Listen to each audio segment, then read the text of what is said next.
Chemistry প্রথম পত্রের পঞ্চম অধ্যায় কর্মমুখী রসায়নের ইম্পর্টেন্ট এমসিকিউগুলো চলো দেখে ফেলি। দেখো, প্রথম প্রশ্ন, কোনটি প্রাকৃতিক খাদ্য সংরক্ষক? কত জায়গাতে এসেছে দেখেছ? প্রাকৃতিক খাদ্য সংরক্ষক যেটা খাবার সংরক্ষণে ব্যবহার করা হয়, আর প্রাকৃতিক খাদ্য সংরক্ষক সেইটাই যেটাকে প্রকৃতিতে পাওয়া যায় এবং ন্যাচারালি আমরা খাবারের টেস্ট বাড়ানোর জন্য সেগুলোকে ব্যবহার করি।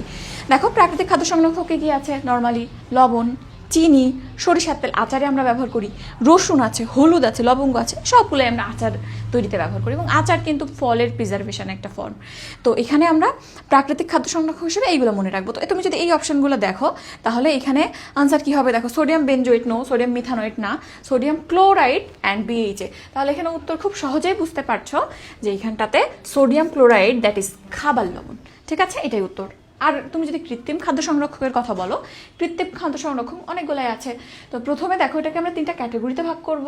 প্রথমে অ্যান্টিমাইক্রোবিয়াল, তারপরে অ্যান্টিঅক্সিডেন্ট আর কিলেটিং এজেন্ট। তো অ্যান্টিমাইক্রোবিয়াল আবার অনেকগুলো আছে, তার মধ্যে কিছু প্রায় আসে, যেমন সোডিয়াম বেনজোয়েট, সোডিয়াম সরবেট সবসময় আসে, vinegar, propanoate, nitrate and nitrite. তোমরা এই জিনিসগুলোর সাথে পরিচিত। আর অ্যান্টিঅক্সিডেন্ট একটু পরেই আমরা দেখবো। অ্যান্টিঅক্সিডেন্টও দুই প্রকার, প্রাকৃতিক আর কৃত্রিম। তো এটা আমরা একটু পরে দেখবো। আর কিলেটিং এজেন্ট, তো এই ক্যাটাগরিগুলো আমরা দেখে ফেলবো, কারণ এখান থেকে দেখতেই পাচ্ছ অনেক বেশি প্রশ্ন আসে। এরপর আমরা যদি পরের প্রশ্নে যাই, কোনটি প্রাকৃতিক অ্যান্টিঅক্সিডেন্ট? তো দেখো, অ্যান্টিঅক্সিডেন্টের ক্লাসিফিকেশনটা আমাদের একটু জানতে হবে। তো প্রাকৃতিক সেটা যেটা প্রকৃতিতে পাওয়া যায়। তো এরকম কয়েকটা অ্যান্টিঅক্সিডেন্ট খুব পপুলারলি পরীক্ষাতে আসে। ভাইটামিন এ, সিই, কি বললাম? ভাইটামিন এ, সি, ই। দেখো, ভাইটামিন সি, ভাইটামিন ই আর বিটা ক্যারোটিন তোমাদের বইতে যেটা আছে তার নাম হচ্ছে অ্যাকচুয়ালি ভাইটামিন এ। আরেকটা আছে সেলেনিয়াম। তাহলে প্রাকৃতিক খাদ্য সংরক্ষক হিসেবে আমরা তিনটা ভিটামিন মনে রাখবো আর সেলেনিয়ামের কথা মনে রাখবো। ওকে, আবার এই যে অ্যান্টিঅক্সিডেন্ট, এটাকে আবার আরেকটা ভাগে ভাগ করা যায়। এটা মুক্তমূলক শোষণকারী অ্যান্টিঅক্সিডেন্ট আর একটা অক্সিজেন শোষণকারী। তো মুক্তমূলক শোষণকারীর মধ্যে বিএইচএ, বিএইচ3, টিবিএইচকিউ আর PG, that is propyl gallate, এই চারটা আছে। আর অক্সিজেন শোষণকারীর মধ্যে ভাইটামিন সি, ই আর সালফেট লবণ আছে। তো এইখানে আমি আসলে এটা কৃত্রিম সবগুলা না, এর মধ্যে থেকে যেটা প্রাকৃতিক, ওই প্রাকৃতিকটা বাদ দিয়ে যেগুলো থাকে সেগুলো কৃত্রিম। যেমন ভাইটামিন সি, ই, সালফাইড লবণ, এরা সব প্রাকৃতিক। বাকি থাকে মুক্তমূলক শোষণকারী। এই মুক্তমূলক শোষণকারী অ্যান্টিঅক্সিডেন্টগুলা এখানে কি হবে? কৃত্রিম হবে। সো আমরা এই দুইটার ক্যাটাগরি যদি দেখি, প্রাকৃতিক, কৃত্রিম, মুক্তমূলক শোষণকারী কোনটা, অক্সিজেন শোষণকারী কোনটা, একদম ক্লিয়ার হয়ে যাবে। এটাও দেখো অনেক জায়গাতে এসেছে। সো এখানে প্রাকৃতিক কোনটা তুমি যদি একটু খেয়াল করো, দেখো বিটা ক্যারোটিন, দ্যাট ইজ এটা একটা ভাইটামিন এ। কই থাকে বিটা ক্যারোটিন? গাজরে থাকে। এরপর আমরা পরের কোশ্চেনে যাই। কোন উপাদান দ্বারা খাদ্য সংরক্ষণ পদ্ধতিকে কিউরিং বলে? তো এখানে সিম্পলি যদি বলো তাহলে তোমাদের বইতে যেটা আছে, লবণ, গাঢ় ঘনত্বের লবণের দ্রবণে তুমি যখন কোনো খাবারকে সংরক্ষণ করো সেই প্রসেসটাকে কিউরিং বলে। তাহলে এখানে নর্মালি উত্তর কী হবে? খাদ্য লবণ। তবে শুধু লবণ না, আমরা চিনি, এমনকি নাইট্রেট বা নাইট্রাইট লবণও কিউরিংয়ের ক্ষেত্রে ব্যবহার করতে পারি। সো তুমি অ্যাজ এ হোল মনে রাখো লবণ তোমার ক্ষেত্রে স্ট্যান্ডার্ড, কিন্তু চিনি আর নাইট্রাইট লবণ, এই দুই ধরনের লবণও কিন্তু আমরা কিউরিংয়ের ক্ষেত্রে ব্যবহার করি। বাট তোমার ক্ষেত্রে উত্তর খাদ্য লবণ। এরপর আসো আমরা পরের কোশ্চেনে যাই। মাংস বা মাছ সংরক্ষণে কোনটি ব্যবহার করা হয়? এটা খুব কমন একটা প্রশ্ন। মাছ এবং মাংস সংরক্ষণে কি ব্যবহার করা হয়? তো মাছ মাংস সংরক্ষণে নাইট্রাইট বা নাইট্রেটের যে লবণগুলো, এগুলো ব্যবহার করা হয় এবং এটা সাধারণত সোডিয়ামের লবণ হয়। হ্যাঁ, সোডিয়াম নাইট্রাইট এবং সোডিয়াম নাইট্রেট কিসে কিসে? মাছ এবং মাংসে। আবার বলো, নাইট্রেট আর নাইট্রেট কিসে? মাছ এবং মাংসে। খুব কমন প্রশ্ন, প্রায় আসে। এরপর আমরা পরের কোশ্চেনে যাই।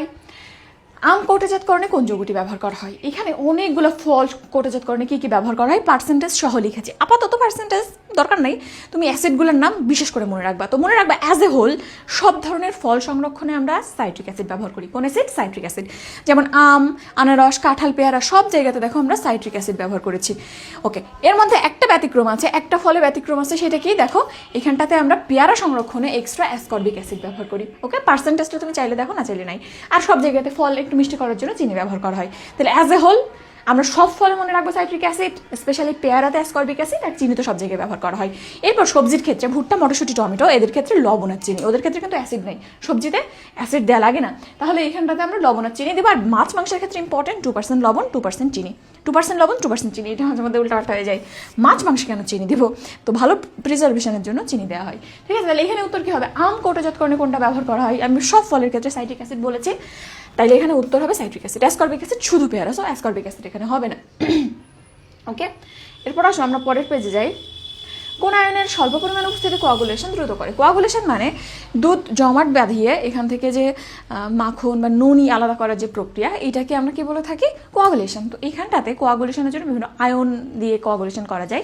আয়নের চার্জ যত বেশি হবে কোয়াগুলেশন পাওয়ার তত বাড়বে। দেখো লেখা আছে চার্জ যত বেশি কোয়াগুলেশন তত দ্রুততর হবে। তো এখানে চার্জ কোনটা সব থেকে বেশি? এখানে একটা, এখানে দুইটা, এখানে দুইটা, এখানে তিনটা, তাহলে অবভিয়াসলি অ্যালুমিনিয়াম, কোনো সন্দেহ নেই। খুবই সিম্পল জিনিস, বাট পরীক্ষাতে আসে। ওকে, এরপর আমরা পরের কোশ্চেনে দুধের পিএইচ নিয়ন্ত্রণের জন্য কোনটা ব্যবহার করা হয়? তুমি নর্মালি দুধের কথা চিন্তা করো, দুধ নষ্ট হয়ে যায় কখন? বা দুধ আমরা যখন কোয়াগুলেট করতে চাই বাসা বাড়িতে, তখন কি করি? লেবু চিপে দিই বা ভিনেগার দিয়ে দিই। ভিনেগার দিলে কি হয়? ছানা আর পানি আলাদা হয়ে যায়। তাহলে অ্যাসিড দিলে দুধটা নষ্ট হয়ে যাবে। দুধটাকে প্রিজার্ভ করার জন্য তাহলে আমরা ক্ষারীয় কিছু ব্যবহার করবো। এখানে ক্ষার হিসেবে খুব কঠিন বা খুব কি বলবো ইন্টেন্সিফাইড ক্ষার ব্যবহার করা হয় না, খুবই মৃদু ক্ষার, দ্যাট ইজ সোডিয়াম বাইকার্বনেট বা সোডিয়াম কার্বনেট ব্যবহার করা হয়। দুইটা, একটা হচ্ছে সোডিয়াম বাইকার্বনেট আর একটা সোডিয়াম কার্বনেট, NaCO3 বা Na2CO3। ওকে, এই দুটো মনে রাখিও। অ্যাসিড তো তুমি দিবাই না, লেবুর রস দিবা না, HClও দিবা না। আর সোডিয়াম হাইড্রোক্সাইড যেটা, এটা অনেক তীব্র ক্ষার, সো তীব্র ক্ষারও দেওয়া যাবে না। ওকে, তাইলে এখানে আনসার হচ্ছে ডি। এখন আসো, দুধ থেকে ছানা তৈরি করতে কোন প্রক্রিয়া ব্যবহার করা হয়? আমি অলরেডি দুইবার বলে ফেলেছি, দুধ থেকে ছানা তৈরি করা, দ্যাট ইজ ঘোল আলাদা হয়ে যাবে, মাখন আলাদা হয়ে যাবে বা ছানা আলাদা হয়ে যাবে। তো এই যে প্রসেসটা, এটাই কোয়াগুলেশন। কোয়াগুলেশনের বাংলা জমাট বাঁধা। তাহলে তো এটা জানোই তোমরা। এরপরে পরের কোশ্চেনে যাই, ট্যালকের সংযুক্তি কোনটা? ট্যালকের সংযুক্তি এটা অনেক বেশি পরীক্ষাতে আসে, তবে তোমরা ভুল করো এই সংখ্যাতে। সংখ্যা কোনটা কত অণু থাকে। তো এখানে জাস্ট এই নেমনিকটা মনে রাখবা, 341 এই নেমনিকটা মনে রাখলে কিন্তু আর ভুল হয় না। কখনোই তোমার ম্যাগনেসিয়াম অক্সাইড, সিলিকন ডাইঅক্সাইড, পানি, এদের জায়গা অদল বদল করে দিবে না, যদি সংখ্যা দিয়ে হবে না। জায়গা একই থাকবে, শুধু সংখ্যাটা চেঞ্জ করে দেয়। সো প্রথমে আমরা তো জানি যে ম্যাগনেসিয়াম থাকে, ম্যাগনেসিয়ামের যৌগটা, তারপর সিলিকনের যৌগটা, তারপরে পানি। কিন্তু কখনো এই দুটো উল্টাপাল্টা করবে না, এই জন্য তুমি জাস্ট 341 মনে রাখো, 341। তাহলে প্রথম যেটা থাকবে সেটা, দ্যাট ইজ ম্যাগনেসিয়াম অক্সাইড 3 অণু থাকবে, তারপরে সিলিকন ডাইঅক্সাইড 4 অণু, অ্যান্ড পানি 1 অণু থাকবে। ওকে, তাহলে এখানে উত্তর কোনটা হবে? অবশ্যই খ। এটা কিন্তু ম্যাটেও অনেকবার এসেছে, সো খুব ইম্পর্টেন্ট, বিভিন্ন অ্যাডমিশনেও আসে। এরপর 10 নম্বর দেখো, ভ্যানিশিং ক্রিমের প্রধান উপাদান কোনটা? ভ্যানিশিং ক্রিম অ্যান্ড কোল্ড ক্রিমের পার্থক্য তো জানো তোমরা। ভ্যানিশিং ক্রিম গরমের সময় ব্যবহার করি, যেখানে তেল বা ময়শ্চারাইজিং ইফেক্টটা একটু কম থাকে, আর কোল্ড ক্রিম অনেক বেশি তৈলাক্ত থাকে, অনেক বেশি ময়শ্চারাইজিং পাওয়ার থাকে। তো এখানটাতে তুমি যদি ভ্যানিশিং ক্রিমের কথা বলো, তাহলে এর মেজর পোর্শন হচ্ছে অ্যাক্টিভ পোর্শন অবশ্যই, কারণ দুইটা ক্রিমের ক্ষেত্রে দেখবো অনেক পানি ব্যবহার করা হয়। পানির হিসাব বাদ, পানি অ্যাক্টিভ এজেন্ট না। অ্যাক্টিভ এজেন্ট হিসেবে সব থেকে বেশি থাকে স্টিয়ারিক অ্যাসিড এবং এর সাথে গ্লিসারিন থাকে। ওকে, তাইলে গ্লিসারিন এর সাথে মিশে স্টিয়ারিক অ্যাসিড যদি পরে বিক্রিয়া করে, তো মেজর উপাদান বা 20% উপাদান আসলে স্টিয়ারিক অ্যাসিড। কিসের ক্ষেত্রে বলো? ভ্যানিশিং ক্রিমের ক্ষেত্রে, কারণ এটা খুব বেশি মানে তৈলাক্ত করা যাবে না, কারণ গরমের সময় ঘেমে যাবে। তাহলে ভ্যানিশিং ক্রিম গরমে ব্যবহার করা হয়, এই জন্য খুব বেশি তৈলাক্ত জিনিস ব্যবহার করা হয় না, স্টিয়ারিক অ্যাসিড এবং গ্লিসারিন ব্যবহার করা হয়। স্টিয়ারিক অ্যাসিড প্রায় 20%। আর কোল্ড ক্রিমের ক্ষেত্রে আমরা অনেক বেশি অয়েলি করবো, তো এই ক্ষেত্রে মেজর উপাদানটা হচ্ছে মিনারেল অয়েল দিতে পারো, তো এটা একটু ক্ষতিকর, একটু কার্সিনোজেনিকের জন্য vegetable oil, that is almond oil ব্যবহার করা হয়। তাইলে এখানে আমরা অয়েল মেইন উপাদান হিসেবে পাবো এবং এর সাথে বি ওয়াক্স পাবো। ওয়াক্সটা কি করবে? ওই অয়েলটাকে সেট করে রাখবে এবং পানি আর্দ্র বা বাষ্পীভূত হয়ে দিতে পারে স্কিন থেকে, ঠিক আছে? তাহলে এখানটাতে আমরা এই দুটো মনে রাখি, vanishing cream stearic acid and cold ক্রিমে অয়েল ব্যবহার করা হয়। এরপর আমরা পরেরটাই যাই, পরের পেজে। কোশ্চেন নম্বর 11, কোনটি ভিনেগার? ভিনেগারের সংকেত কোনটা বলো? ভিনেগারের তো অনেক টাইপের প্রশ্ন আসে। তো আমরা জানি 6 থেকে 10% ethanoic acid, that is CH3COOH, এর জলীয় দ্রবণকে ভিনেগার বলে। তাহলে এখানে ভিনেগারে অনেক টাইপের প্রশ্ন আসে যে এখানটাতে ইথানোইক অ্যাসিডের পার্সেন্টেজ কত? 6 থেকে 10%। পানির শতকরা পার্সেন্টেজ কত? তো পানি কতটুকু হবে? তুমি 100 থেকে এটা বাদ দাও, তাহলে কত হয়? 90 থেকে 94%। উল্টাপাল্টা হয়ে প্রশ্ন কিন্তু এভাবে আসে। তো অ্যাজ এ হোল এখানে ভিনেগার তুমি দেখতেই পাচ্ছ 6 থেকে 10% CH3COOH। অনেক সহজ প্রশ্ন এটা, কিন্তু পরীক্ষাতে কিন্তু আসে। দেখো এর পরেও প্রশ্ন আছে, নিচের কোন মিশ্রণটি ভিনেগার?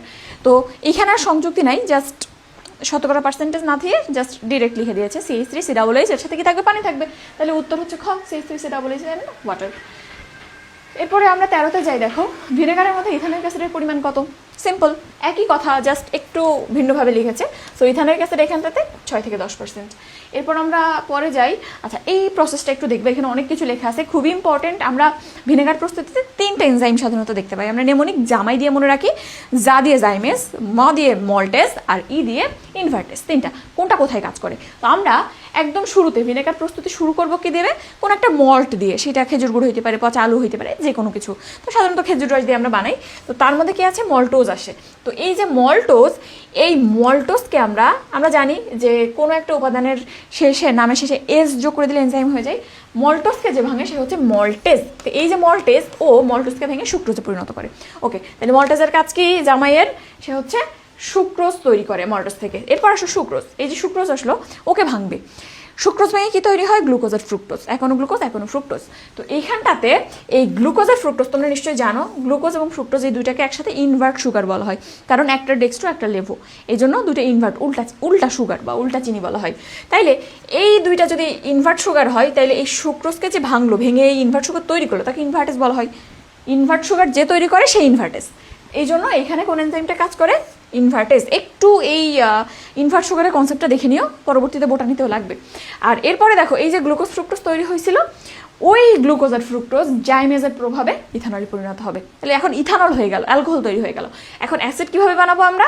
জাস্ট এই যে ইথানলটা তৈরি হলো, এর 10%কে অক্সিজেনের উপস্থিতিতে অ্যাসিটোব্যাক্টেরিয়ার কাছে দিয়ে দেবো, ও পরবর্তীতে অ্যাসিড তৈরি করে দিবে। সিম্পল। 3টা এনজাইমের ব্যবহার খুবই ইম্পর্টেন্ট, অ্যান্ড এখানে ইনভার্ট সুগারের কনসেপ্টটা বোটানির জন্য দেখবা, অ্যাডমিশনের জন্য দেখবা। ঠিক আছে, তাহলে মল্ট ভিনেগার প্রস্তুতে সুক্রোজের আদ্র বিশ্লেষণে কাকে ব্যবহার করা হয়? সুক্রোজের আদ্র বিশ্লেষণ পানির প্রভাবে ভেঙে কিন্তু এই দুইটা তৈরি হয়েছে, এটাই আদ্র বিশ্লেষণ, এটাই সেই বিক্রিয়া। এইখানে ইনভার্টেজ কাজে লাগে। ঠিক আছে, এরপর আসো ভিনেগারের শতকরা কত ভাগ পানি থাকে, যেটা অলরেডি আমি বললাম। সো 6 থেকে 10%, 100 থেকে ওটা বাদ দিলেই হয়ে যাচ্ছে। তো 90 to 94% তুমি যদি বলো তাহলে 90% বলা যায়। অপশন সব থেকে কাছাকাছি হচ্ছে 90%। বাট তোমরা এটা ভুল করে, যদি এখানে 6 থেকে 10% থাকতো, বিশ্বাস করো এখানে 50%-এর বেশি স্টুডেন্ট 6 থেকে 10% দাগাইতা। এরপর দেখো দুধে কোন ডাইস্যাকারাইড থাকে, এটা ইম্পর্টেন্ট। দুধের নাম যেখানে আছে সেখানে ল্যাক্টালবুমিন, ল্যাক্টোগ্লোবিউলিন, অনেক কিছু, ল্যাক্টোফেরিন। ল্যাক্ট মানে দুধ। সো দুধের যে সুগারটা থাকে সেটা হচ্ছে ল্যাকটোজ। কি থাকে? ল্যাকটোজ। আবার দেখবা অনেকে দুধকে হজম করতে পারে না। তো যারা দুধকে হজম করতে পারে না, ওই কন্ডিশনটাকে আমরা বলে থাকি ল্যাকটোজ ইনটলারেন্স, দ্যাট ইজ দুধের চিনি হজম করার অক্ষমতা। ওকে, তাহলে তোমরা জানো ল্যাকটোজ। এরপর দেখো এই টাইপের প্রশ্ন অ্যাডমিশনে আসে, তোমাদেরও আসতে পারে। নিচের কোন স্তন্যপায়ী প্রাণীর দুধে ল্যাকটোজের পরিমাণ সব থেকে বেশি? তো এখানে কয়েকটা জিনিস মনে রাখবা। বেশি কোন কিসের দুধে কি বেশি থাকে এটা মনে রাখবা। মানুষের দুধ সব থেকে টেস্টি কিন্তু। সো কেন টেস্টি? কারণ এখানে অনেক ল্যাকটোজ থাকে, অনেক মিষ্টি হয়। তাইলে কোন স্তন্যপায়ীর দুধে ল্যাকটোজ বেশি থাকে? অবশ্যই মানুষ। ওকে, আর বাকি দুইটা দেখো। মহিষ অনেক শক্তিশালী না? তো আমি মনে রাখবো মহিষ অনেক শক্তিশালী, সো ওর দুধে ক্যালোরির পরিমাণ অনেক বেশি। ক্যালোরি কি দিয়ে নির্দিষ্ট হয়? ফ্যাট দিয়ে। তাইলে মহিষের গায়ে শক্তি বেশি, এই জন্য দুধের শক্তি বেশি, এবং এই জন্য এখানে ফ্যাটও বেশি। সো ফ্যাট এবং ক্যালোরি বেশি কোথায়? মহিষে। আর ভেড়ার ক্ষেত্রে ভেড়ার মাংস অনেক সফট, অনেক মজা। সো ভেড়ার মাংস অনেক প্রোটিন থাকে, সো দুধেও অনেক প্রোটিন থাকে, এটা মনে রাখবা। সো ভেড়াতে প্রোটিনের পরিমাণ বেশি থাকে। ওকে, এরপর 18 নম্বর, খাদ্য সংরক্ষণকারী হিসেবে কোন সাইট্রিক অ্যাসিড যেটা ব্যবহার করা হয় তার পিএইচ কত? এখানে এটা খুবই কমনলি আসা প্রশ্ন, আমাদের অ্যাডমিশনে এসেছিল, আমাদের আগের বারও মেডিকেল অ্যাডমিশনে এসেছিল, পরপর 2বার এসেছে। তোমাদের বারে কিন্তু আসতে পারে অ্যাডমিশনে, আবার একাডেমিকেও আসতে পারে। তো সাইট্রিক অ্যাসিড আমি মনে রাখতাম সাইট্রিককে কি বলতাম? পাইট্রিক। তো সাইট্রিক দ্যাট ইজ পাইয়ের মান যা, সাইট্রিক অ্যাসিডের পিএইচ মান তা। পাইয়ের মান 3.1416, আমরা সংক্ষেপে 3.14 লিখতে পারি, তাহলে এখানটাতে 3.14, কোনো সন্দেহ নাই। আর অ্যাসিডিক অ্যাসিড বা ভিনেগার যেটা, এর পিএইচ মান 4.74। এটা তো তোমাদের উল্টাপাল্টা হয় না। ওকে, খুবই পরিচিত সংখ্যা, এতবার তোমরা দেখছো, ভুল করার কোনো সুযোগই নাই। পাইট্রিক মনে রাখবে, এই যে ডেন্টাল 20-21 আসছিল। এরপর আসো কোনটি ফরমালিন, এটা আমরা এসএসসি থেকে পড়ে আসতেছি। ফরমালিন এটা কিন্তু ফর্মালডিহাইড, দ্যাট ইজ অ্যালডিহাইডের একটা জলীয় দ্রবণ। 40% ফর্মালডিহাইডের জলীয় দ্রবণকে ফরমালিন বলা হয়। সো এখানে উত্তর কি হবে? ঘ। ওকে, ফরমালিনকে আবার ওই অনেকে ভিনেগারের সাথে গুলিয়ে ফেলে না, ওটা অ্যাসিড, ভিনেগার একটা অ্যাসিড, কিন্তু এটা কিন্তু অ্যালডিহাইড এবং এটা বিষাক্ত। 40% ফর্মালডিহাইডের জলীয় দ্রবণ। ওকে, তো এই তো মোটামুটি এই চ্যাপ্টার থেকে এই পর্যন্তই ছিল। আমাদের নেক্সট যে ক্লাসগুলো আছে, এই ক্লাসে আমরা বাকি যে 3টা চ্যাপ্টার আছে এই 3টা শেষ করে ফেলবো ইনশাল্লাহ। ততক্ষণ পর্যন্ত সবাই ভালো থাকো, সুস্থ থাকো। আল্লাহ হাফেজ, আসসালামু আলাইকুম।